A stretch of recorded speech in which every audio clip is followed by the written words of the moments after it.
Assalomu alaykum ustoz. Alaykum assalom. Mana oldingi boshlagan suhbatlarimizni sekin davom ettiramiz.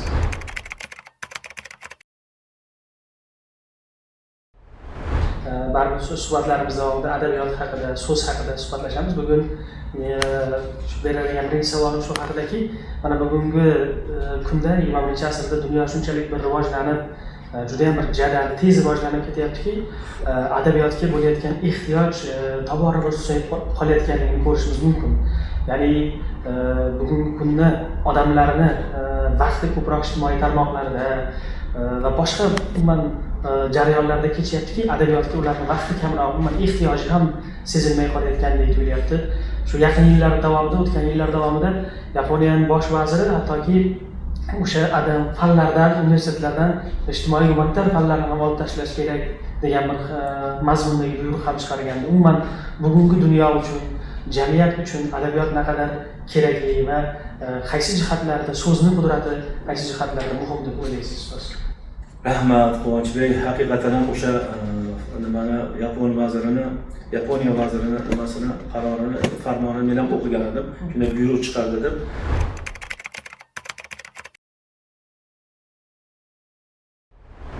Universitetlarga, rektorlarga murojaat qilgan, ijtimoiy gumanitar fanlar kerak bo'lmayapti. Aniq fanlar kerak. Bevosita o'sha amaliyot bilan bog'liq, ishlab chiqarish bilan bog'liq fanlar kerak. Ijtimoiy gumanitar fanlar, bularga adabiyot ham kiradi, falsafa, jamiyatshunoslik, mana shunday fanlar deb murojaat qilganda 100 dan ortiq universitetlardan faqat 4 ta rektorgina qarshi ovoz bergan ekan. Yo'q, ijtimoiy gumanitar fanlar ham bizga kerak. Qolgan hammasi qabul qilgan. Tasavvur qilyapsiz. Endi hozir vaziyat qanday u farmon qanday amalga oshirildi, undan xabarim yo'q. Lekin men ham o'qigandim, shu mana hozir esladim shu narsani. Shu haqda men yozgan edim ham hatto o'sha paytda 10 yillar bo'ldi. Endi mana so'z kerakmi, adabiyot kerakmi deyapsiz. Haqiqatan dunyo o'zgarib, meni nazarimda ham inson o'zini yuragidan ko'chaga otilib chiqib ketdi. Yangi inson degan bir dostonda shuni yozgandim. Chunki ko'chani nag'masi shovqini kuchayib ketdi. Odamni o'ziga jalb qilyapti. Ilgari nima uchun inson adabiyot bilan boshqa bilan ko'proq u ko'ngilda ham yashay olardi, yurakda ham yashayotgan edi u odam. Tushunyapsizmi? Yurakda yashashi, hayotda, turmushda yashashiga xalaqit bermayotgan. Hozir ko'ngil odamlari, yurakda yashayman degan odamni hozirgi shafqatsiz jamiyatlar, shafqatsiz dunyo, zamonaviy dunyo tuflab tashlayapti. Oyoq ostiga olyapti. Tushunyapsizmi? O'shaning uchun u ko'ngildan chiqib, yuragini tark etib, ko'chaga chiqishga, o'sha ko'chani shovqini bilan birga yurishga, ko'chani talablari nima bo'lsa, o'sha bilan hisoblashga majbur bo'lib qolyapti. Bir tomondan adabiyotdan uzoqlashish sababi ham shu. Qarang, mana ilgari haligi mifologiya ham bor, Yunon miflari bor. O haligi Prometey bilan bog'liq mif bor. Nima olovni o'g'irlab insoniyatga bergani uchun Zeus va boshqa xudolar tomonidan zanjirband qilinib, o'sha baland tog'larga zanjirband qilinib qo'yiladi. Har kuni burgut kelib uni jigarini cho'qilaydi. Har kuni jigarini cho'qilab ketadi. Yana ertalabgacha tunda jigar yana o'sib eski holatiga qaytadi. Burgut yana ertalab keladi, yana jigarni cho'qilashda davom etadi. Bu qarang, insoniyatda mana oradan o'sha 2,5-3 ming yil o'tdi. 3 ming yillardan ko'proq vaqt o'tdi mif yaratilganda. Va ma'lum bo'ldiki, insonda birdan bir tiklanadigan a'zosi, organi bu jigar ekan. 3 ming, 4 ming yil oldin bizning nazarimizda qoloq insoniyati, o'sha ota-bobolar, ajdodlar buni qayerdan bildi ekan? Qayerdan bildi ekan? Jigarda tiklanishini. Mana savoldir. Shunga o'xshagan juda ko'p narsalar bordi o'sha miflarda, miflar haligacha yashab kelayotganligi va miflarni nima uchun bunchalik yashovchan ekanligini men o'zimcha juda ko'p kuzatdim, o'yladim. Quvonchbek bilasin, qanday xulosa keldi. Chunki u paytda insonlar ko'ngli bilan yashay olgan. Dunyoni intuitiv qabul qilgan, ya'ni savqi tabiiy bilan qabul qilgan. Hozir biz faqat faktlar bilan, aql bilan, tajribalar bilan nima qilishga tashxis qo'yyapmiz. Shunday qabul qilyapmiz. Ilmiy jihatdan isbot qilinmagan narsani inkor qilyapmiz. Lekin ilgari insonlar o'sha tabiatga yaqin edi. Biz bitta oyog'imizni, tabiatdagi oyoqimizni olib jamiyatga kirib ketdik. aslida haqiqiy insonda, ayniqsa ijodkorda bitta oyog'i jamiyatda bo'lsa, bitta oyog'i tabiatda turishi kerak. Biz tabiatdan uzoqlashib ketdik. Shuning uchun tabiatni, olamni qalbini his qilmay qo'ydik. Olamni qalbini his qiladigan o'sha olamni qalbiga yaqin ajdodlarimiz o'sha paytda ham juda ko'p narsalarni miflar orqali o'zlarini qoldirgan o'sha xalq og'zaki ijodi orqali juda to'g'ri tashxis qo'ygan. Endi mana aytyapsiz, kerakmi so'z deyapsiz. Men o'zimni hayotimda boshimdan o'tgan bir voqea bo'lganda, ana shu haqida ana shuni bir eslasakda, ana shu yerda inson so'z qutqaruvchi, xaloskor vazifasini o'taganiga guvoh bo'lish mumkin. Bu voqea 1987-yilda bo'lgan. Ukrainaning Belaya Serkov, hozir o'sha urushlar ketayotgan, janglar ketayotgan shaharlardan biri. Oq cherkov degani, Belaya Serkov degani, oq cherkov degani, ana shunday bir shahar bor, go'zal, kichkinagina, lekin juda go'zal bir shahar. Ana shu shaharda men xizmat qilganman. Kiyevda, Goncharovskiy, Chernigovskiy degan joylarda bo'lganman. Ana shu xizmat chog'ida shunday bir voqea bo'ldi. Nimada biz garnizondamiz, ertalab nonushta payti, nonushta qildik hammamiz.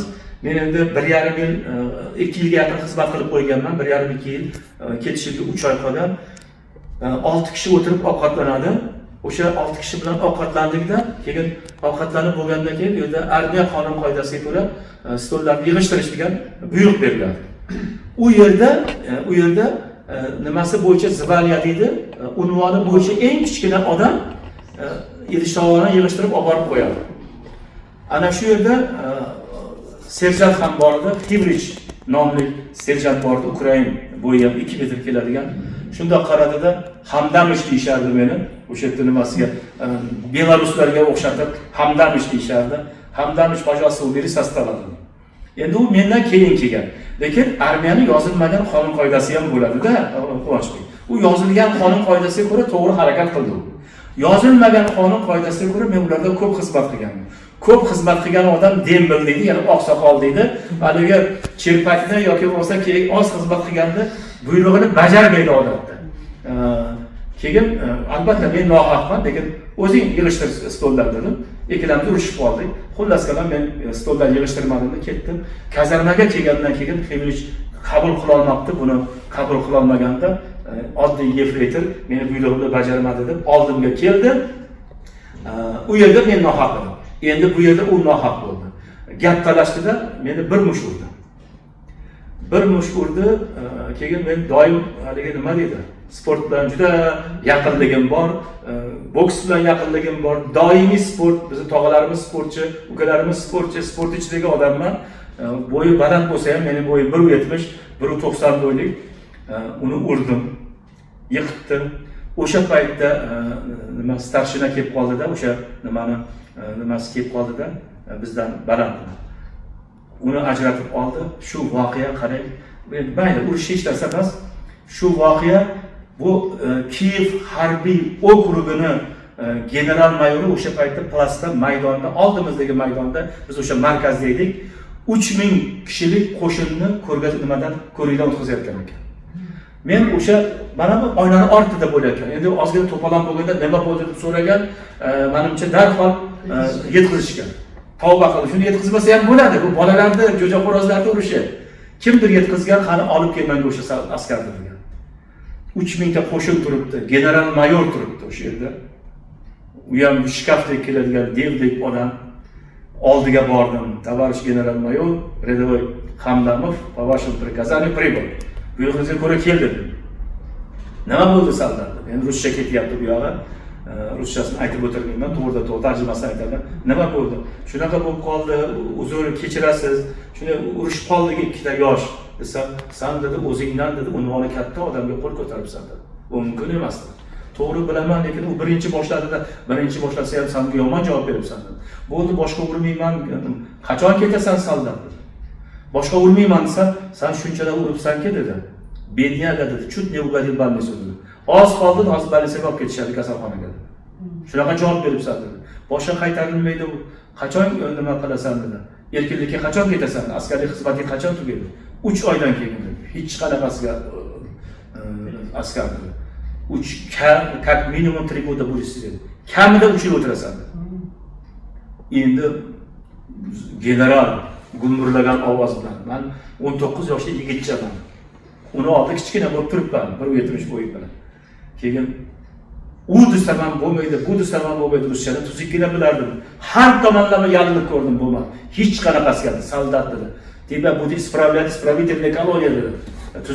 Tuzatadigan koloniyada sani dedi, tuzatishadi dedi. Yaxshi, kamida 3 yil o'tirasan. Komandir Serkeyevichni oldiga shagon marsh burildi dedi, borib olib kelishga chaqirib keldi. Bugunni o'zida xabarlasan. Burildim, shuni kesib berdim, ya'ni hurmatini bajo keltirdim deb burilib 2 qadam qo'ydim. Stolga to'xtadim. Ну-ка, повернись-lar, menga qaytchi dedi. Oyog'ingdagi etigingdagi nima dedi? Shundoq qarasam, Quvonchbek, yoshlik jurnali. Men tankist bo'lganman, tankchi bo'lganman. Snaryadlarning o'rnida ham 19-21 kilolik snaryadlar o'q bo'lardi. Uydan chaqirtirilgan banderollar bo'lardi. Kitoblar, Sharq yulduzi, Yoshlik, Guliston, boshqa adabiyot gazetalari, boshqalar hammasi bo'ladi. O'zim o'qishga tayyorlanadigan kitoblar. Yoshlik jurnalini o'qib yurgan ekanman, 2 buklab qo'njimga. Bu armiya qonun qoidasi bir mumkin emas. O'sha kiyimdan tashqari ortiqcha narsa, ayniqsa jurnalni buklab qo'njiga tiqib olish mutlaqo mumkin emas. Dedim. 3 yilda yana 3 yil qo'shiladi shekilli dedim. Dedim. Что у тебя с сапогами? Jurnal qani gap olchi dedi. Shunday olib Lukadayni berdi, uzatdi. Ikki bunday qilib vertikaliga buklangan. Shunday ochdi, bundoq qildi, bunaqasiga yozilgan. Yoshlik deb o'qidi. Yoshlik jurnal. Men nima ahvoldaman Quvonchbek? Qamalib ketayotgan odamman. Hozir Serkeyevichni chaqirib kelsam kapitanni. Bo'ldi, nimaga jo'natadi sudga, qamalib ketaman. O'zim nima ahvoldaman? Uni talaffuzidan yoshlik degan talaffuzini piq qilib kulib oldim. Endi biz askarni yaxshi ko'ramiz. Achchig'i chiqimday xo'rlayib qaradi. Как бы переводится это твой yoshlik. Tarjimasi nima sani yoshligingni? Yunus dedi. Men o'sha paytda Yunus jurnalini o'qib yurardim. Asli Rossiyada chiqardi Yunus degan jurnal. Men nazarimda shunga taqlid qilib yoshlikni nima qilishgan, chiqarishgan bizda ham o'sha izidan boribda Yunus degan jurnal chiqardi. O'sha Quvonchbek qalay. So'z qutqaradimi deyapsiz? So'zi nima keragi bor deyapsiz? O'rnida bo'lsa, o'rnida aytilsa qutqarar ekan. Shundan kelib chiqib aytmoqchimanki, adabiyot ham, har bitta asar ham o'rnida ma'nomini topsa, shaklini topsa, o'quvchiga, bugungi o'quvchiga ham ta'sir qiladi. O'sha bitta Yunus yoshlik degan so'z Ulug'bekni 19 yoshli Ulug'bekni qamalib ketishidan, o'sha koloniyaga tushishidan, 3 yil o'tirib chiqishidan saqlab qoldi. Chunki jurnalda shundoq yoshlik degan so'zdan keyin general shundoq uzoqqa qaradi. Belaya Serkov shahri, Cherkov shahri shundoq zabordan, devordan narida ko'rinib turadi. Chunki bizga balandlik joyda edi. Devor ham shunday oyog'imiz sayda qolardi, shahar ko'rinib turibdi. Shunda shaharga qarab qoldi general. Orqasida 3000 ta askar qarab turibdi bizga. U hayron surib qoldi. Men ham qarab qoldim. Men aytdim, bu general esar emasmikan, esdan chiqib qoldimi men. Minutlar ketyapti. Uzoq qolib ketdi. Va shunday menga qaradi-da. Mayli soldat dedi askar. Ben sana kechirdim dedi. Bor o'zingizlarga dedi. Ya prashаю dedi. Иди к своим dedi. Bilasiz? Va o'sha paytda men tushunmadim. Bu generalning birdaniga kayfiyati o'zgarib qoldi-yu, meni bo'shatib yubordi. O'sha jazodan xalos qildi, kechdi, af etdi deb yurdim. Oradan uzoq yillar o'tdi. 46 yoshimga keldim. Demak, oradan necha yil o'tibdi? 27 yil o'tibdi. 27 yil o'tgandan keyin o'sha paytda men 46 yoshimda yoshlik jurnalining bosh muharriri Sobir O'nar Ulug'bek yoshligini faloncha yil nimasi yubileyi bo'lyapti. Yoshlik bilan bog'liq bir xotira bo'lsa yozib bering dedi. Men doim shu haqida o'ylardim. Keyin o'shani yozish asnosida tushunib yetdimki, Quvonchbek, o'sha jurnal, o'sha yoshlik degan so'z bir tuynik bo'lgan. U tuynikdan general o'zini bolaligiga, yoshligiga sayr qilgan va sayr qilib 19-18 yoshdagi yigitchalarni urushgani uchun ularni qamab yuborish emas, ularni kechirish kerakligini. Bu yoshlik uchun, yosh qon uchun, tomirlarda yosh qon oqayotgan qon uchun bu urushish, jo'jaxo'rozlardek jiqqa mush bo'lish oddiy hol ekanligini, buning uchun uni juvarmay qilib hayotini qorong'ilashtirish kerak emas, kechirish kerakligini o'sha tuynik bitta so'zni tuynigidan tushib, o'sha dunyoga tushdi. O'zini bolaligiga sayr qildi deb o'yladim va shu xulosaga keldim. Buni 46 yoshimda yetib keldim. Tushunyapsizmi? 19 yoshimda bo'lgan voqeani mazmunini 46 yoshimda yetib keldim. Tushunyapsizmi? Ba'zan aytishadi-ku, ota-onalarimiz bizga nasihat qiladi, lekin ularning nasihatlari biz ulg'ayganimizdan keyin yetib keladi. Ba'zan so'z mana shunday sekin yetib keladi. Nima demoqchiman? Bitta so'z, bitta yoshlik degan so'z o'zbek adabiyotining go'zal nashrlaridan biri yoshlik nashri va o'sha jurnal, shu jurnal bilan bog'liq xotira Ulug'bekni, bugungi Ulug'bek Hamdamni o'sha paytda hayotini, qismatini tamomila boshqa tomonga burilib ketishdan saqlab qolib, bugungi qismatim sari yetaklagan. Demak, aytmoqchiman, xulosa qilib aytish mumkinki, o'rnida ishlatilgan so'z bugun ham ta'sir qiladi. Demak, biz o'sha so'z haqida, uni munosib, o'rinli so'z haqida o'ylashimiz kerak. Shundagina adabiyotni ham shunday adabiyot haqida o'ylasak, bugungi o'quvchiga ham ta'sir qiladi deb o'ylayman.